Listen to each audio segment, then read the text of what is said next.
Pero nang dahil kay AJ, nawala ako dyan sa pagiging ganggang.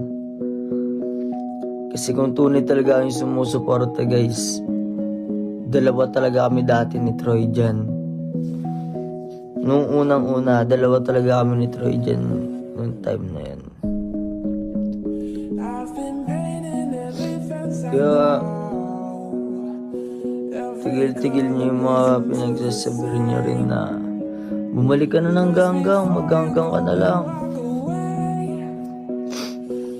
Ganggang nga yung dahilan kung bakit nawala rin kami ni AJ. Dahil sa pagiging marami nilang sinasabi, pero mali ko rin talaga na may nagawa o mali kay